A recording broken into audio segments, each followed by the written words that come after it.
En esta segunda parte tenemos entonces un segundo periodo de este concilio, el de 1963. Para ser específicos, comienza el 29 de septiembre hasta el 4 de diciembre de este mismo año.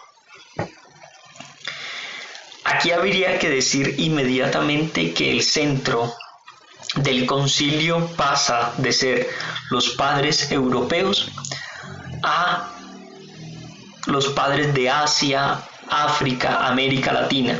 Es decir, hay una vuelta de la mirada y hay un cambio en principio de concepción de todo lo que tiene que ver con el concilio y los temas a tratar.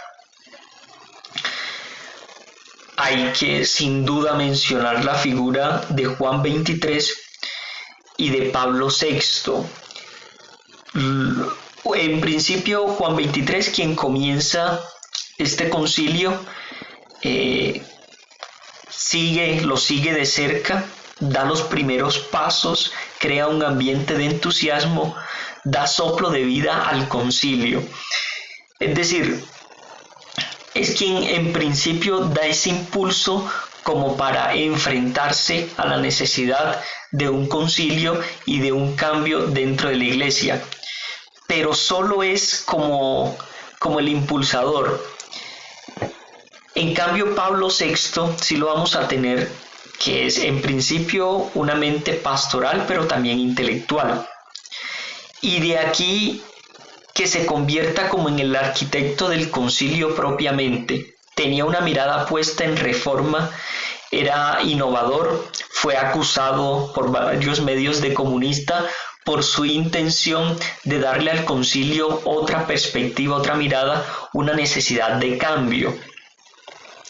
Aquí hay que decir que con estos dos hombres se pasa del entusiasmo, un entusiasmo que tenía Juan XXIII esperanzador, pero quizás muy poco realista, para pasar a Pablo VI con un realismo ya, es decir, poner los pies sobre la tierra en todo lo que tiene que ver con la necesidad de los temas doctrinales que se van a tratar en Concilio Vaticano. La segunda sesión, que comienza el 29 de septiembre, tiene como algunos ejes importantes o transversales. El primero es el de la renovación, un segundo eje del ecumenismo y un tercer eje de la relación con el mundo moderno. Todo ello va a apuntar, sin duda alguna, a unos fines concretos que va a tener el concilio. Alcanzar la conciencia de la Iglesia, esto es, darse cuenta que muchas cosas se estaban saliendo del ámbito moral, del ámbito doctrinal, y se estaban quedando pues en meras cuestiones administrativas. Y alcanzar la conciencia de la Iglesia, en definitiva, era una reforma en cuanto a buscar o dar una vuelta, volver a los objetivos de la Iglesia propiamente. Entonces aquí se entiende reforma no tanto por quitar lo que ya tenemos o quitar lo que tenía la Iglesia y poner nuevas cosas, no. Se trata de hacer un pare dentro de la historia y decir hay que volver a los objetivos porque quizás nos hemos desenfocado un poco. Hay otro de los fines que es la unidad de los cristianos y el diálogo de la Iglesia con el hombre de contexto. Algunas curiosidades dentro del concilio es la participación de 59 observadores, 9 invitados, que estos representan a 22 iglesias cristianas y por primera vez 13 laicos. Es decir, desde esta invitación y desde esta participación de nuevos entes dentro del concilio ya se ve que hay una mirada diferente, hay la necesidad de una renovación en cuanto a lo que decíamos, una vuelta a los objetivos de la Iglesia. Aquí hay un dato curioso y es que hay una posición de los teólogos versus los pastores o algunos padres conciliares. ¿En cuanto a qué? Algunos decían, vean, no tenemos la autoridad de cambiar nada y todo debería continuar de tal forma. Los teólogos tenían una mirada puesta más en la necesidad de cambio, de reforma. Entonces se van a preocupar precisamente porque haya un cambio, porque haya la necesidad de una vuelta a los objetivos reales, de quitar todo aquello superficial o accidental, dejar la esencia de la iglesia, pero sí cambiar en gran medida la forma de tal. Muchos padres no estaban de acuerdo con esto y pretendían que por tradición se conservaran pues muchos elementos que se tenían hasta ese momento. Hay una gran apuesta sobre el cuestionamiento de la primacía del sucesor de Pedro. Había muchas iglesias que se oponían, había muchos padres conciliares que se oponían propiamente a que el sucesor de Pedro, es decir, el Papa, tuviera la primacía sobre los demás obispos. En esta colegialidad de los obispos pues se tiene en cuenta este tema de la sucesión y de la primacía, ante todo, de Pedro como Papa. Pero el mismo concilio determina que el colegio episcopal y el sucesor de Pedro no se contraponen. Es decir, son dos entes, podríamos decir, de poder dentro de la iglesia que no están contrapuestos, sino que ambos en conjunto sirven a la iglesia. Del colegio episcopal pues sale precisamente ese sucesor de Pedro, que es más que una persona, termina siendo toda una institución que es la cabeza de la iglesia, que tiene la primacía dada de Cristo a Pedro, pero que no en ningún momento pues es contrapuesto al colegio episcopal. No es lo que diga el Papa y lo que diga el colegio, a ver quién tiene la razón o cómo resuelven para saber qué decisión se determina. No, sino que se convierten en dos instituciones o dos entes dentro de la iglesia que en conjunto determinan pues la doctrina y determinan los pasos de la iglesia a seguir. En el término de iglesia como comunión, habría que decir como varios puntos. La catolicidad de la iglesia está mucho más que mirar a Roma.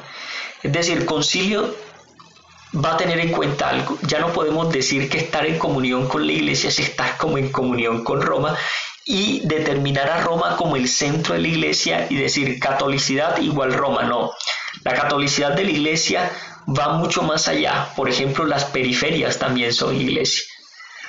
Decir católico es mirar no solamente a Roma, sino mirar también la iglesia en sus periferias.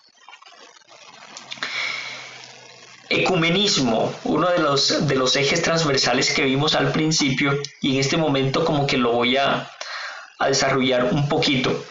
En cuestión de ecumenismo, es esa relación con las otras iglesias cristianas. La iglesia como comunión ya no puede verse como único medio de salvación. Concilio Vaticano II pues va a desarrollar la necesidad de ver las semillas de verdad y algunos elementos de salvación en otras iglesias hermanas, donde ya no hay que buscar tanto los elementos que separan, aunque hay que tenerlos en cuenta y discutirlos.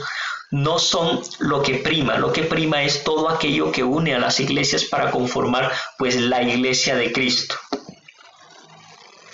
Lumen Gentium va a ser una apuesta por mirar a la iglesia como comunión desde una perspectiva nueva, desde una perspectiva mucho más abierta, mucho más amable también. La iglesia es cuerpo, pero también es pueblo de Dios. Entonces, la iglesia como estructura es ese cuerpo místico que Cristo ha instaurado, pero también es pueblo de Dios, es decir, también está en un contexto específico y también debe ir moviéndose, debe ir dando pasos en torno al mundo, al contexto en el que se desarrolla. Un sacramento universal de salvación, pero aquí hay que decir que al ser un sacramento universal de salvación, dentro de la iglesia se puede dar el paso de la comunión con las otras iglesias cristianas, de la unión con las otras iglesias cristianas. Un pleno ecumenismo no se trata de absorber las demás iglesias y quitarles su identidad, sino que con su propia identidad y pues en conversación y en comunión, pues ir desarrollando o ir haciendo una apuesta a la iglesia de Cristo, la única iglesia de Cristo.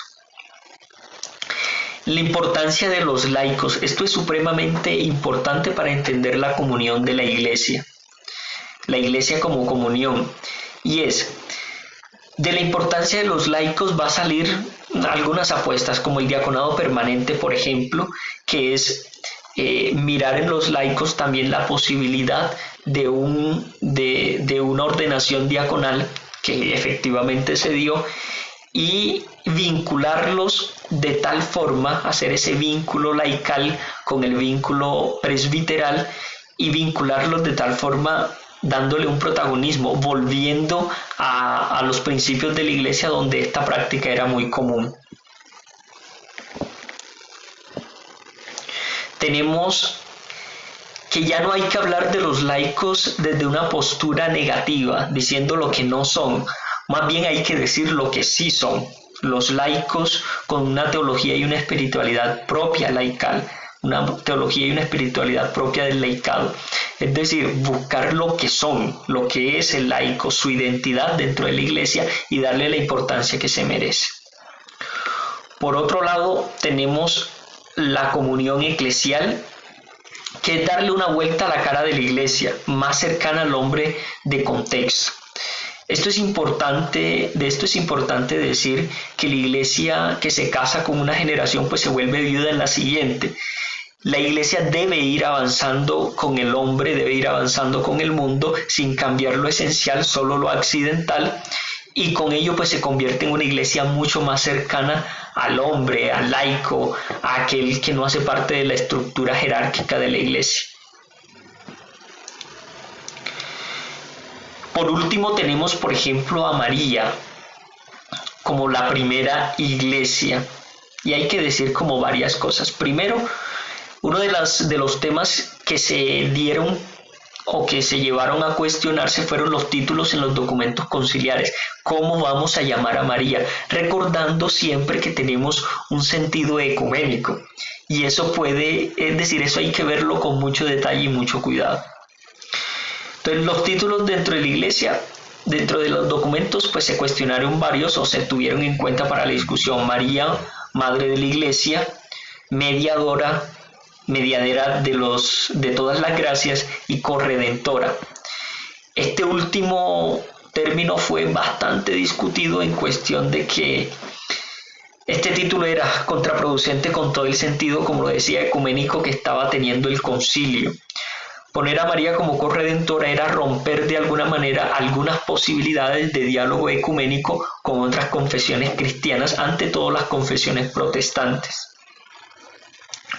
Otro elemento es que tuvo fuerza integrar a María en la doctrina eclesial. Hablar de María era también hablar de la iglesia, y también lo contrario, hablar de la iglesia es hablar de María. Que dentro de la estructura eclesial pues aparezca la imagen de María con una importancia y un protagonismo bastante grande. Entonces, María de este modo es la primera iglesia, en cuanto ella de manera humilde muestra a Jesús, da vida y esperanza como debería serlo la iglesia. Es primera iglesia en cuanto es, digamos, la forma como debería ser la iglesia. Esa misión de María es la misión también de la iglesia, mostrar a Jesús, mostrarlo de una manera amable, de una manera cercana, de una manera humilde. Entonces María encarna lo que es ser iglesia, en cuanto es el ejemplo de todo cristiano y es el ejemplo de la iglesia en conjunto.